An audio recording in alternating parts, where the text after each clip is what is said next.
Palabra de Dios, Josué, capítulo 2, versículos 18 al 19.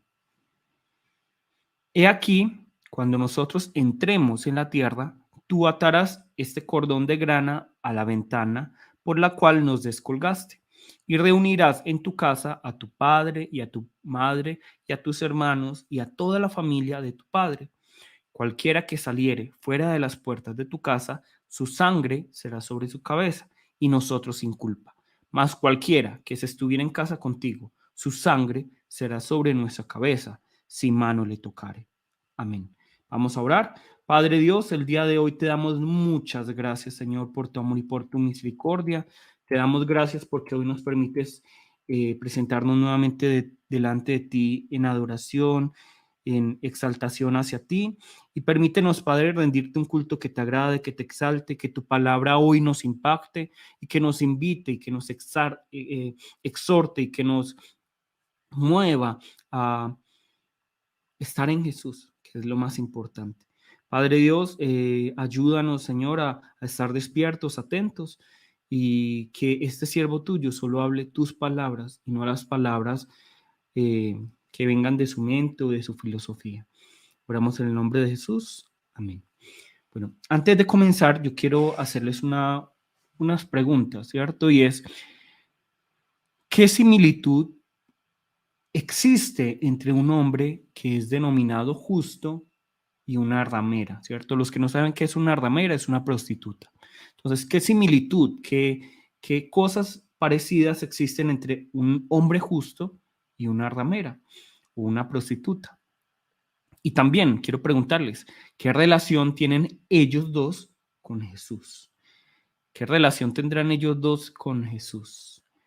Aparentemente nada, ¿cierto? Aparentemente no tienen ninguna relación, aparentemente no tienen ninguna similitud entre ellos dos, ¿cierto? Al menos no en nuestra sociedad.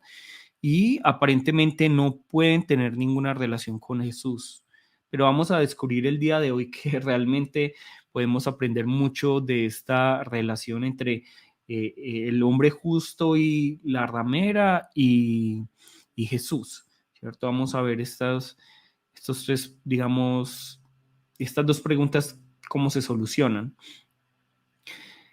Primero, tenemos que decir que no se necesita ser muy inteligente para uno darse cuenta que toda criatura que existe actualmente tiene un comienzo, tiene un proceso de desarrollo, de maduración, tiene un proceso de degradación y por último, tiene un final. Toda criatura, ¿cierto? Toda criatura que existe en el mundo va a tener un comienzo, un nacimiento, va a tener un proceso de desarrollo, es decir, de maduración, va a tener un proceso de degradación, es decir, de envejecimiento, y finalmente va a tener un final o una muerte, una desaparición. En algunas criaturas ese proceso puede ser más rápido que en otras. Algunos puede que el proceso sea mucho más rápido, en otros más lento, ¿cierto? Pero finalmente la conclusión de toda criatura es la muerte, de toda la criatura la muerte. El sol que nosotros vemos el día de hoy que está brillando con intensidad, en algún momento se va a apagar. Las plantas que hoy decoran nuestra casa en algún momento se van a marchitar, y el mosquito que de pronto no nos dejó dormir anoche, seguramente en su momento va a volver al polvo. De hecho, un mosquito, perdón, estaba viendo, solo vive 7 días. Un mosquito solo vive 7 días. Entonces, por eso les dije que ese proceso puede ser más rápido o más lento en algunos organismos más que en otros. Y aunque nosotros no seamos muy conscientes de ello, la verdad es que en algún momento nosotros también, cuando Dios lo desee, también vamos a morir. Todos nosotros también en algún momento vamos a morir. Eso es algo que desde el nacimiento tenemos seguro, vamos a morir. Obviamente si nos llega el Señor antes. Pero tenemos muy claro, el Señor ha destinado que nosotros todos vamos a morir. La cuestión es que el sol, las plantas y ese mosquito que no nos dejó dormir van a desaparecer y van a pasar al olvido. Pero nosotros, como seres humanos, por ser seres espirituales, nosotros vamos a existir eternamente. Sin duda alguna, este cuerpo que hoy vemos, va a fallecer, va a morir y se va a convertir en alimento para gusanos. Pero finalmente, nuestro espíritu va a permanecer y se va a encontrar ante Dios para ser juzgado. Todos nosotros, no importa si somos cristianos o no, vamos a ser juzgados. La palabra lo dice, todos nosotros. No porque nosotros seamos cristianos significa que no vamos a ser juzgados. La palabra dice que todos son juzgados, ¿cierto? Todos vamos a ser juzgados. Por eso la palabra nos dice en Mateo que cuando venga el Señor todos van a ser juzgados y van a ser separados. Eso es un juicio. Entonces, para que no nos equivoquemos, nosotros como cristianos también vamos a ser juzgados. El problema está en el destino de nuestro espíritu cuando concluya ese juicio. Esa es la importancia, en qué lado vamos a estar, por así decirlo. Y eso lo podemos ver aquí en la palabra, nos lo dice muy claramente Hebreos 9:27, Hebreos 9:27. Y así como cada persona está destinada a morir una sola vez y después vendrá el juicio. Es decir, todos están destinados a morir, todos están destinados a morir y luego va a venir el juicio. A todos los que estamos aquí hoy conectados, vamos a morir y luego va a venir el juicio. ¿Listo? Esto es lo que nos está diciendo la palabra. Es muy clara la palabra, ¿cierto? Todos vamos a morir y va a venir en su momento el juicio. Todos y cada uno de nosotros vamos a morir y vamos a tener que presentarnos ante Dios para ser juzgados. El problema está en que ante la ley de Dios, ante el mandamiento de Dios, todos nosotros aquí somos hallados pecadores, sin excepción. Yo principalmente soy hallado pecador ante la ley de Dios. Todos aquí somos pecadores. No importa cuán buenos creamos ser cada uno de nosotros, todos en algún momento de nuestra vida seguramente hemos pecado en contra de Dios o en contra del prójimo o en contra de nosotros mismos, ¿cierto? Todos en algún momento hemos pecado. Puede que sea por medio de acciones, puede que sea por medio de palabras, todos hemos pecado. Y cuando hacemos algo bueno, hacemos mil cosas malas. Entonces, todos aquí, sin excepción, somos pecadores delante de la ley de Dios. Por lo tanto, nuestro destino para todos nosotros debe ser la muerte, debe ser la destrucción. Para todos nosotros, sin excepción. Yo sé que algunos de pronto se creen más buenos que otros. Yo sé que algunos se creen no pecadores, pero la palabra nos dice que todos aquí somos pecadores y estamos condenados a la muerte. Todos aquí. No importa lo que ustedes crean, la palabra lo está diciendo. Es por eso que si a alguien se le ocurriera la mala y tonta idea de atreverse a presentarse delante de Dios por sí mismo, seguramente, sin duda alguna, sería hallado culpable y estaría condenado a la muerte. No importa cuán bueno se crea. Porque miren lo que nos dice la palabra en el Salmo 14:3. Todos se desviaron, a una se han corrompido. Todos se desviaron, a una se han corrompido. Todos se han desviado, dice la palabra. No hay quien haga lo bueno. No hay ni siquiera uno. Todos aquí hemos pecado. Y por eso a mí me parece un poco irónico cuando yo les digo hay que arrepentirse y la gente como que se enoja o se siente indignada. ¿Cómo hace que yo me debo de arrepentir? Ministro, usted es el que se tiene que arrepentir por juzgarme. Algunos me dicen así. Pero todos tenemos algo por lo cual debemos arrepentirnos en todo momento. En todo momento. Yo todos los días tengo algo de que arrepentirme. Si alguien me dice, ministro, usted tiene que arrepentirse. Amén. Tienes toda la razón. Pero algunos como que se indignan cuando yo les digo, tienes que arrepentirte. Eso lo único que está mostrando es el orgullo y el desconocimiento de la palabra de Dios. Pero la palabra nos dice aquí, no hay ni uno, ni siquiera uno que haga lo bueno. De pronto en el mundo, según los bajos estándares del mundo, podemos ser buenos, pero según los estándares de Dios, no somos buenos. ¿cierto? Entonces, es por esta razón que si somos inteligentes, nos damos cuenta que debemos conseguir un excelente abogado, ¿cierto? Todos tenemos que conseguir un excelente abogado que nos defienda ante Dios, que nos defienda en este juicio que desde un principio ya está perdido, ¿cierto? Que es un juicio que desde el principio ya está perdido. Tenemos todas para perder. Lo único que falta es que el juez diga culpable y se va para ser condenado. Eso es lo único que falta. ¿Por qué? Porque todas las acusaciones levantadas en contra de nosotros son 100% ciertas.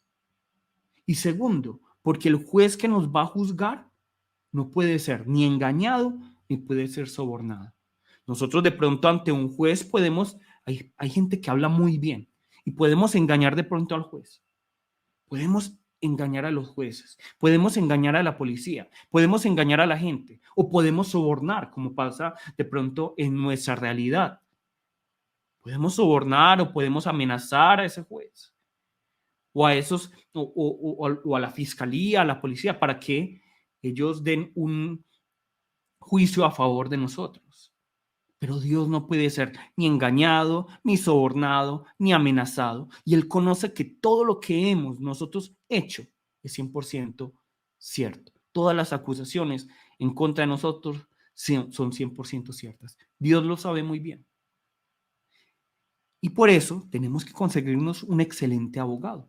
El problema está en que ninguno de nosotros puede conseguir un abogado que sea tan excelente para defendernos ante tal magnitud de juicio. Ninguno de nosotros por nosotros mismos podemos conseguirnos un abogado así. Ni siquiera de la mejor universidad del mundo puede defendernos de un juicio en el que nosotros ya desde el principio somos encontrados culpables. ¿Por qué? Porque todas las evidencias demuestran que somos culpables. Todas las evidencias. No podemos conseguirnos tal abogado. Y mucho menos tenemos nosotros la capacidad de decir, bueno, entonces, si no me puedo conseguir el abogado, entonces voy a llevar la culpa. Voy a pagar yo por mis deudas. Para nosotros es imposible, porque la deuda es la muerte. La deuda es la destrucción. Sin embargo, observemos lo que nos dice la palabra. Primera de Juan 2, 1, 2. Primera de Juan 2, 1, 2. Hijitos míos, estas cosas os escribo para que no pequéis. Y si alguno hubiere pecado, abogado tenemos para con el Padre, a Jesucristo el justo. Y Él es la propiciación por nuestros pecados, y no solamente por los nuestros, sino también por los de todo el mundo. Amén. Entonces, aquí podemos comprobar nuevamente la misericordia de Dios, ¿cierto? Porque Dios es aquel en contra de quien nosotros hemos pecado y por eso Él sabe que somos totalmente culpables. Dios es el juez quien va a juzgar en el día del juicio y por eso no puede ser engañado, ni sobornado, ni puede ser amenazado. Dios es aquel que realmente lo sabe todo. Es aquel contra quien nosotros pecamos, pero es Dios mismo quien provee el medio de pago para nuestra deuda de pecado y es Dios quien dispone el abogado 7 horas, 7 días de la semana, los 7 días de la semana y 24 horas al día, para que nosotros podamos participar no de la muerte eterna, sino de la vida eterna. Es Dios. Yo no sé si ustedes están entendiendo la magnitud de lo que estoy diciendo. Digamos que yo mato a alguien. Digamos que yo asesino a alguien. Y digamos que la esposa es la juez. Es la juez de lo que yo hice. Ella va a juzgarme. Pero la juez, la esposa del que yo asesiné, va a decirle, ¿sabes qué? Yo te voy a dar los medios para que tú puedas pagar tu deuda. Y ¿sabes qué? Yo te voy a conseguir el mejor abogado para que salgas inocente. ¿Entienden esto que les estoy diciendo? Eso es lo que Dios hizo con nosotros. Dios es contra quien nosotros pecamos. Es Dios contra quien nosotros pecamos. Es Dios quien tiene todo el derecho de decirnos, te voy a destruir.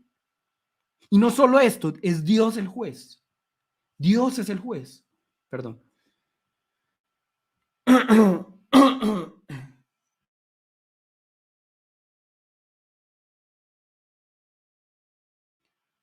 Dios es el juez. Es decir, Dios es aquel que puede decir culpable.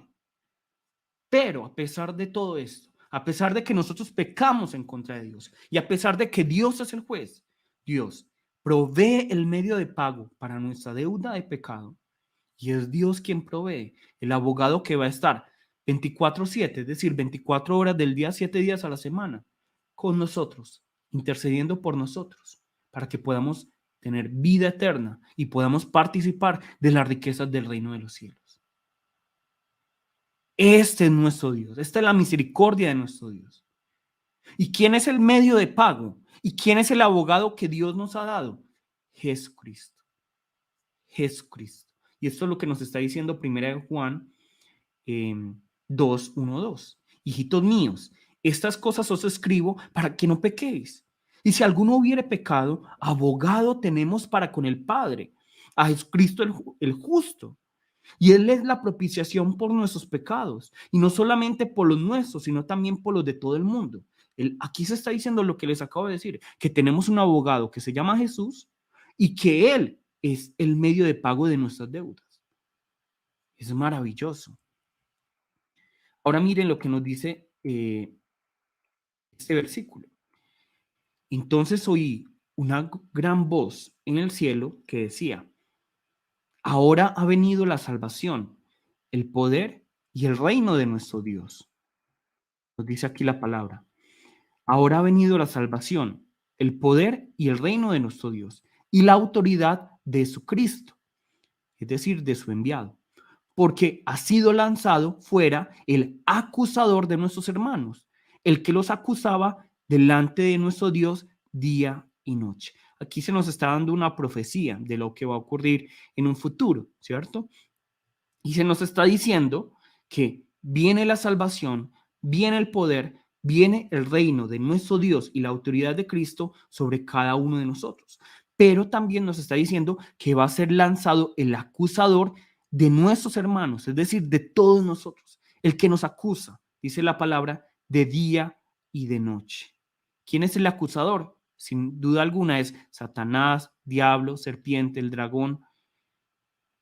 Él es el que nos está acusando. Él es el que nos está acusando. En esto sí es, miren, el diablo es muy fiel. El diablo es muy fiel. ¿Por qué? Porque es un muy buen acusador. Él está ahí, él está pendiente de nosotros. El diablo no pasa ni una, él es muy fiel, él está ahí al lado de ustedes. Pero miren lo que nos dice la palabra. Romanos 8:34. ¿Quién es el que condenará? Cristo es el que murió, más aún el que también resucitó, el que además está a la diestra de Dios, el que también intercede por nosotros.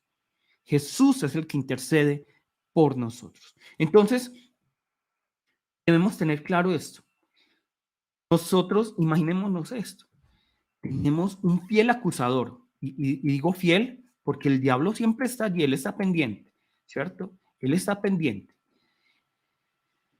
Entonces, él es más fiel que, él es más seguro que esos circos que dicen que es la última función, no les digan que no les avisamos, no, ellos en algún momento sí se van a ir, pero el diablo sí es fiel, el diablo siempre va a estar allí, viendo qué, pendiente de cuándo nos equivocamos, para acusarnos delante de Dios. Ese es el diablo, él está ahí, él es fiel, el diablo sí es fiel. El diablo es muy fiel, Satanás es muy fiel para acusarnos de día y de noche.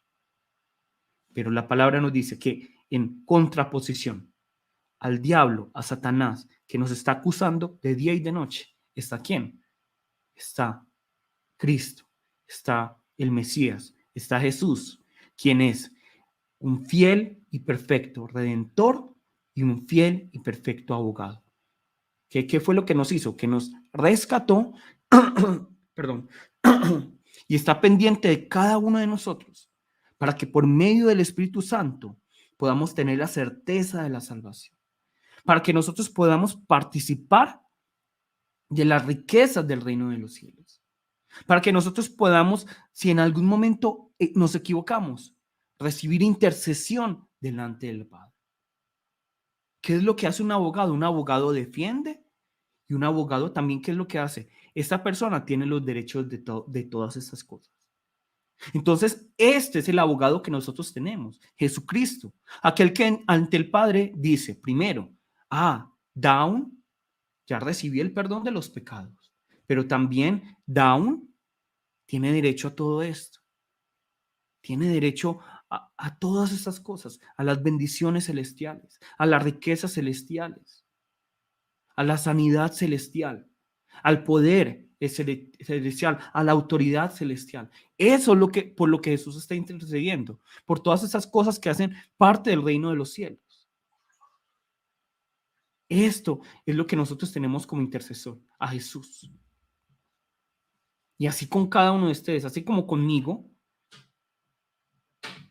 tenemos este abogado que es Jesús, que está intercediendo por cada uno de ustedes y por mí, cada uno de nosotros. Tenemos a este Jesús que está diciendo, digamos aquí, Rodrigo, Silvana, Gloria, María Paz,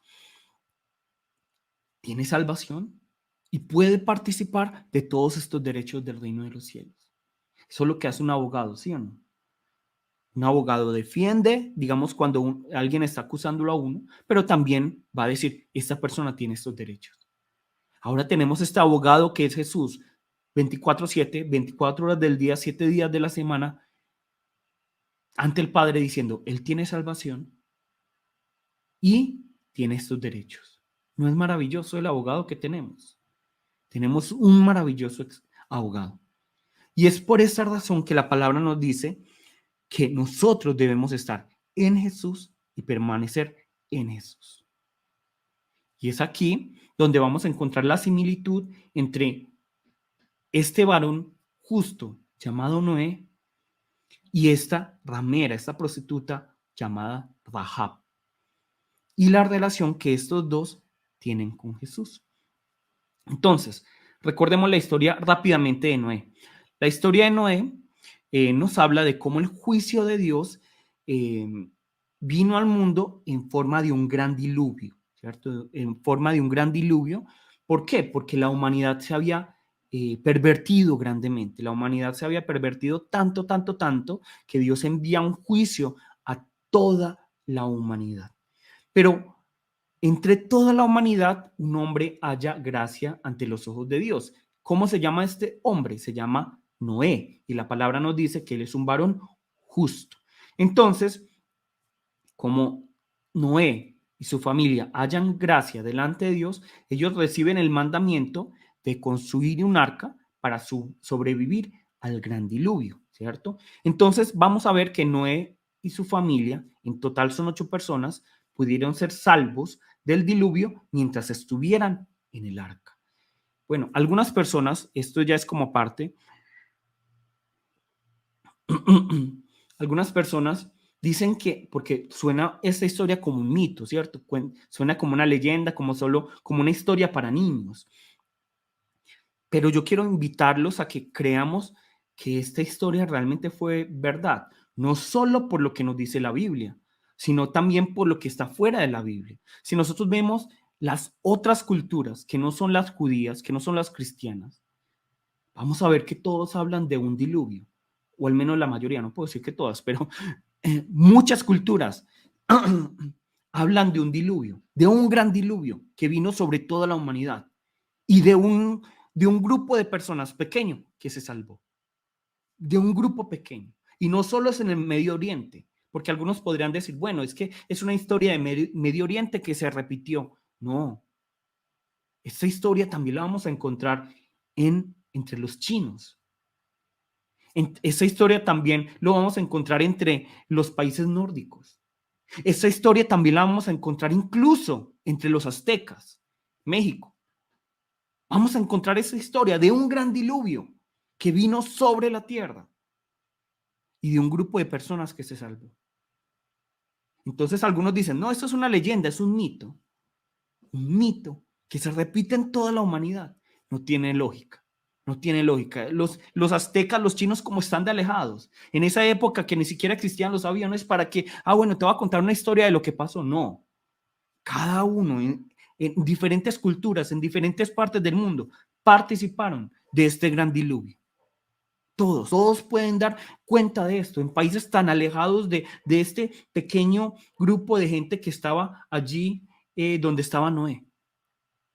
No, lo vemos en los países nórdicos, lo vemos en China, lo vemos entre los aztecas, esa historia. Entonces, es muy fácil decir, no, es que era una leyenda, es un mito, es un cuento. Pero si todas estas culturas tienen algo en común, hay algo que preguntarse. ¿Será que fue cierto este gran diluvio? Y la palabra nos dice que sí hubo un gran diluvio por la maldad del hombre y que se salvó una familia de 8 personas en un arca, que estuvieron en un arca y por eso se salvaron. De hecho, la palabra, para que sepan de pronto, la palabra, los caracteres chinos, las palabras en chino tienen un significado. Y la palabra en chino para arca significa 8 bocas en un barco. Es muy interesante esto. Bueno, ahora volviendo al tema, ya recordamos la historia de Noé y ahora recordemos la historia de Rahab. ¿Quién era Rahab? La historia de Rahab nos cuenta que hubo una ramera que reconoció a Dios, una prostituta que reconoció a Dios. Y por reconocer a Dios, ella esconde y salva a 2 espías israelitas que habían entrado a Jericó para reconocer a Jericó y luego atacarlo, ¿cierto? Ellos estaban viendo cómo era Jericó, dónde podían atacar, pero ellos, como habían sido descubiertos por soldados de Jericó, entonces, ¿qué es lo que pasa? La ramera, esta prostituta llamada Rahab, los esconde porque ella reconoce que hay un Dios grande, que hay un Dios todopoderoso. Y por la fe de ella, por la fe de Rahab y por lo que hizo, entonces, ¿qué es lo que pasa? Dios le permite a ella y a toda su familia, todos los que permitieron, los que permanecieron en su casa, evitar la destrucción de Jericó. Ellos fueron salvos, todos los que estaban en la casa de Rahab. Vamos a verlo porque de pronto yo sé que algunos no se acuerdan de esto en la Biblia, ¿cierto? Josué 2, 11, 13. Josué 2, 11, 13. No es extraño que nuestro corazón esté lleno de temor. A nadie le queda valor para pelear después de oír semejantes cosas, pues el Señor su Dios es el Dios supremo arriba en los cielos y abajo en la tierra. Ahora, júrenme por el Señor que serán bondadosos conmigo y con mi familia, ya que les di mi ayuda. Denme una garantía de que cuando Jericó sea conquistada, salvarán mi vida y también la de mi padre y mi madre, mis hermanos y hermanas y sus familias. Entonces vemos aquí que Rahab le está hablando a estos 2 espías y les está diciendo, espías, ustedes 2, que yo los salvé, por favor, sean bondadosos conmigo. Sálvenme a mí y a mi familia, porque yo sé que el Dios en el que ustedes creen es el Dios supremo, el Dios que está arriba en los cielos y abajo en la tierra. Ese es el Dios todopoderoso, el Dios vivo. Es lo que está diciendo aquí Rahab a estos 2 espías. Es lo que está diciendo la palabra. Nosotros lo vemos aquí en la historia de Rahab. Entonces nosotros vemos que mientras que Noé estuviera en el arca, mientras que Noé y su familia estuvieran en el arca, y mientras que Rahab y su familia estuvieran en la casa, en el lugar donde había sido indicado por los espías, ellos iban a evitar la destrucción, iban a evitar la muerte. De hecho, el pasaje que leímos hoy es muy claro en lo que nos dice aquí. Josué 2, 18 y 19. Josué 2, 18 y 19.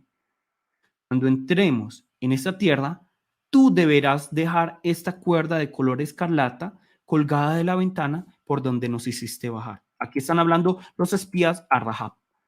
Cuando entremos en esta tierra, tú deberás dejar esta cuerda de color escarlata colgada de la ventana por donde nos hiciste bajar. Y todos los miembros de tu familia, tu padre, tu madre, tus hermanos y todos tus parientes deberán estar aquí dentro de la casa. Si salen a la calle y los matan, no será nuestra culpa. Pero si alguien les pone la mano encima a los que están dentro de esta casa, nos haremos responsables de su muerte. Nos está diciendo aquí la palabra. Aquí nos está diciendo aquí la mejor explicación de la relación entre Noé y Rahab. Vemos que hay una gran similitud. Noé debía estar con su familia en el arca. El que estuviera fuera del arca no era responsabilidad de Dios, pero todo el que estuviera dentro del arca era responsabilidad de Dios y tendrían salvación. De la misma manera, todos los que estuvieran en la casa de Rahab tendrían salvación, pero todos los que estuvieran fuera, aún así fueran de la familia de Rahab, iban a participar de la destrucción. No importaba qué tipo de personas fueran, no importaba el género, no importaba la raza, no importaba la edad, los que estuvieran dentro del arca o dentro de la casa tendrían salvación, tendrían salvación. Aquí de pronto Juan Manuel y Simón están recordando para que de pronto algunos busquen Gilgamesh, ¿cierto? Que es una historia también que nos habla acerca de un gran diluvio, para que de pronto algunos, los que le interesa ver que realmente la historia de Noé no es un cuento, es muy fácil decir es que es una leyenda, es una historia, es un cuento, pero es muy interesante ver que en muchas culturas tan apartadas se hable de la misma historia, ¿cierto? Es muy fácil decir que es un cuento, eso es porque muchas veces los científicos tienen miedo de la realidad. De hecho, muchos científicos y se muestran en varios estudios, no quieren aceptar que es Dios quien obra. De hecho, uno lo ve. Luego pueden ver estudios de eso. Pero lo importante es que el día de hoy vemos que mientras que Noé y Rahab estuvieran dentro de los lugares de salvación, ellos iban a recibir la salvación. Pero si salían del lugar de salvación, ellos iban a participar de la muerte. Nosotros vemos aquí algo muy interesante. Los espías le dicen que miren el versículo 18, cuando entremos en esta tierra, tú deberás dejar esta cuerda de color escarlata. ¿Qué es el color escarlata? El color escarlata es color rojo, es color sangre, ¿cierto? Es color sangre. Entonces esto inmediatamente nos recuerda, primero, sin duda alguna, la historia de Jesús, quien derrama su sangre por cada uno de nosotros. Pero en el Antiguo Testamento nos recuerda otro momento en la Biblia. ¿Cuándo? Vamos a buscar Éxodo 12, 7, 13. Éxodo 12, 7, 13, ¿cierto? Solo estos dos versículos. Luego pueden leer lo que está en la mitad. Versículo 7. Y tomarán de la sangre y la pondrán en los dos postes y en el dintel de las casas en los que han de comer, ¿cierto? Los israelitas debían tomar de la sangre de los corderos y poner esto en los postes y en el dintel de las casas, ¿cierto? Y luego nos dice el versículo 13, pero la sangre sobre los marcos de las puertas servirá de señal para indicar las casas donde ustedes estén. Cuando yo vea la sangre, pasaré de largo. Esta plaga de muerte no los tocará a ustedes cuando yo hiera la tierra de Egipto. Amén. Entonces, recordemos que Dios mandó 10 plagas a Egipto por la dureza del corazón de Faraón. Y entre estas plagas, la última es que todos los primogénitos iban a morir. Entonces, ¿cómo se salvaron los israelitas de esta muerte? ¿Cómo los primogénitos de los israelitas se salvaron? ¿Cierto? ¿Cómo se salvaron? Ahí es donde los científicos se inventan otras historias, pero son ilógicas porque cómo es que los egipcios se mueren, pero los israelitas no, ¿cierto? Es todo muy ilógico. Y además también como la sincronización para que en ese momento ocurra, es demasiado ilógico. Entonces, no le crean a estos documentales de Discovery Channel, de History Channel, que dicen, no, y descubrimos el último evangelio. No, eso es locura, ¿cierto? Creamos lo que nos dice la palabra. Pero entonces, ¿cómo se salvaron estos primogénitos israelitas? ¿Cómo se salvaron? La palabra nos dice, mientras ellos estuvieran en la casa y ellos pintaran los dos postes y el dintel de las puertas, ¿qué es lo que pasaría? La muerte pasaría de largo. La muerte pasaría de largo. Ahí está, nos está recordando, miren, para que Rahab fuera salva, para que los espías supieran dónde estaba Rahab, ella tenía que poner una cuerda color escarlata, color rojo, color sangre. Y para que la muerte, por así decirlo, supiera dónde estaban los israelitas, ellos tenían que pintar ¿qué? La puerta de color rojo, con la sangre de los corderos. Y esto que nos está recordando inmediatamente a Jesús, nos está recordando a Jesús. Entonces, con esos tres ejemplos, nosotros vemos cómo toda la Biblia nos habla acerca del plan de Dios que está en Jesús y que nosotros podemos ver en todo el Antiguo Testamento. Entonces vimos el juicio que va a venir, que vino en los tiempos de Noé, sobre toda la humanidad. Vimos el juicio que vino hacia Egipto en los tiempos de Moisés. Vimos el juicio que vimos y la destrucción que vino al pueblo de Jericó en los tiempos de Rahab. Y vimos cómo Dios les permitió evitar esa destrucción si ellos estaban y permanecían en el lugar escogido para salvación por Dios. Con tal de que ellos estuvieran en ese lugar, ellos iban a participar de la salvación. Entonces, nosotros tenemos que ser conscientes de la misma manera, en su momento va a venir el juicio final de Dios para nosotros, para la humanidad, para todo este mundo. Y si nosotros queremos evitar la destrucción y si nosotros queremos evitar la muerte eterna, debemos participar de la vida eterna. ¿Y cómo? Estando y permaneciendo en el lugar designado por Dios para salvación. ¿Y dónde es eso? En Jesús. El lugar designado para salvación por parte de Dios es Jesús. Solo Jesús. Solo Jesús. Digamos que el punto de encuentro es Jesús. El punto de encuentro es Jesús. No hay otro lugar. Solo Jesús.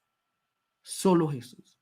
Nosotros vemos la civilización hoy muy bonita y todo, pero en su momento va a llegar a un final también. De hecho, nosotros vemos el imperio de Mesopotamia, Babilonia, Grecia, Roma.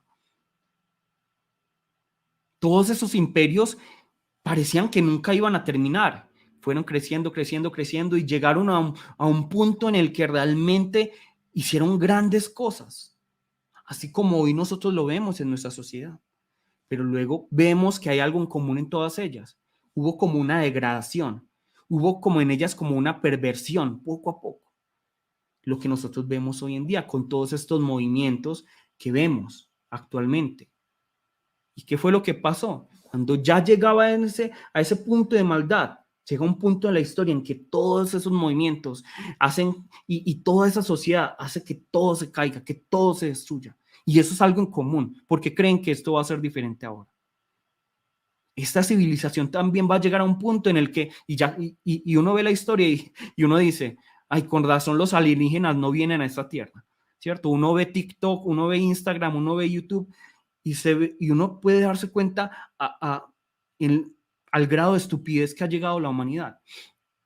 Ya estamos cerca de esa degradación, de esa destrucción, de que esa civilización vuelva a la nada, para volver a empezar si es que el Señor no vuelve antes. Y es por eso que la palabra hoy nos invita, entremos a Jesús, porque el juicio de Dios viene, porque la destrucción viene, y en su momento llegará el juicio final.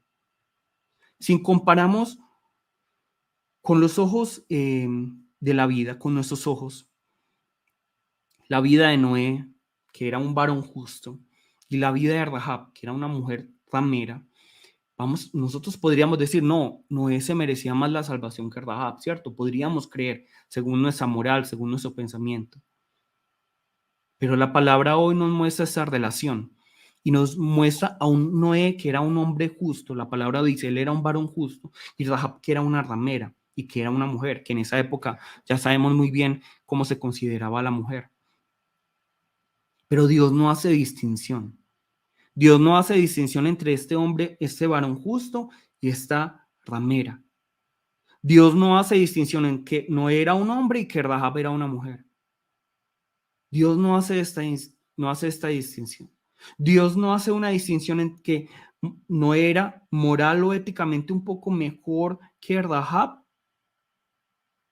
y que Rahab era una ramera y que en esa época era una, digamos, desechada por la sociedad. Dios no hace esta distinción. Y de la misma manera, con cada uno de nosotros, Dios no hace distinción. Dios quiere la salvación para cada uno de nosotros. Y Dios lo único que vio en Noé y en Rahab fue su fe. Y que ellos estuvieran y permanecieran en el lugar designado por Dios para salvación. De la misma manera, hermanos, yo sé que algunos se sienten mugre, que no sienten que son dignos de presentarse ante el Señor, pero Dios no hace distinción entre, es que esta es mujer o este es hombre. Es que este es de tal género o este es del otro género. Es que este es de esta raza o de esta nacionalidad. Es que este tiene, digamos, cierta dignidad moral o ética. Dios no hace esta distinción. Lo único que Dios está diciendo es, tú tienes que venir al lugar de salvación para ser salvo. Miren, ni Noé, ni los primogénitos, ni Rahab, ni la familia de Rahab tuvieron que hacer un seminario o tuvieron que cumplir ciertos pasos o tuvieron que pagar ciertos diezmos para participar de la salvación. No. Ellos lo único que tuvieron que hacer es estar y permanecer en el lugar de salvación. Y para el día de hoy, para nosotros, el lugar de salvación, el día de hoy, ¿cuál es? Jesús. Jesús. Jesús es el lugar designado por Dios para salvación. Entonces, hermanos, entremos en Jesús. ¿Y cómo entramos en Jesús? ¿Cómo podemos estar y permanecer en Jesús? Muy fácil. Teniendo fe en Jesús y reconociéndole como Señor y Rey de nuestras vidas. Nada más. Nada más. Teniendo fe en Jesús. Aferrándonos a Jesús. Entregando nuestra vida a Jesús. Esta es la verdadera salvación. Así podremos evitar el juicio y la destrucción que vendrá. Que realmente todo está en contra de nosotros y es totalmente cierto. Pero si estamos en Jesús, recibimos salvación. ¿Listo? Vamos a orar. Padre Dios, te